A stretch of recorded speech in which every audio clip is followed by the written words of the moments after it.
par la constitution du référendum d'initiative citoyenne, suppression de l'état d'urgence, rétablissement des soins préventifs. Ce monarque et sa bande, soit 3% des votants inscrits, mentent. Et l'objectif de ces mensonges est un vice répertorié dans le code pénal. Ils ont obligé les médecins à trahir le serment d'Hippocrate en leur interdisant de prescrire des soins. Ils ont obligé les infirmiers et aides-soignants à cacher la réalité des services de réanimation sous-occupés. Ils ont corrompu les entreprises en leur proposant de l'argent sans travail. Ils utilisent la médecine telle une arme politique pour détruire la santé de l'humanité. Ils ont créé la division grâce à leurs mensonges et mis face à face les vaccinés et les non-vaccinés. Diviser pour régner, se positionner du côté des vaccinés pour retrouver une majorité perdue en vue des élections présidentielles de 2022. Ils ont annoncé tout et son contraire. Masques inutiles, masques obligatoires, et ont semé la confusion. La violence de ces contradictions ont semé la sidération. Outre les mensonges sur le port du masque, en pleine pandémie du dangereux Covid, le groupe a disparu des radars, la grippe a disparu des radars. Ils ont continué à supprimer des lits d'hôpitaux, ce qui leur permettait de faire croire au peuple que les services étaient surchargés.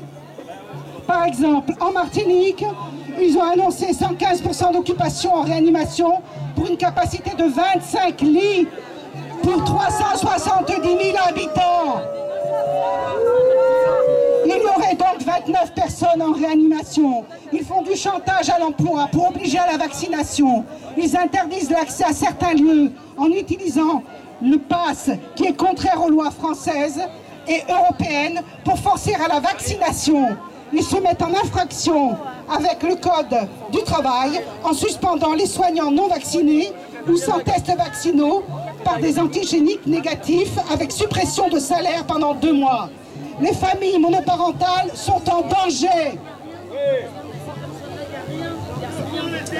Les paroles déplacées et accusatrices du porte-parole du monarque contre le peuple en souffrance n'est pas acceptable. La sidération fait place à la révolte.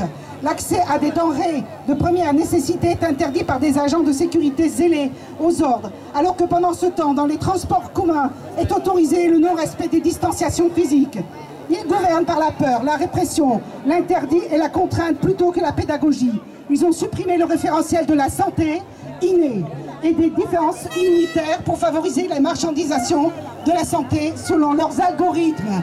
Ici, nous sommes tous unis, vaccinés et non vaccinés, pour la liberté, pour la souveraineté.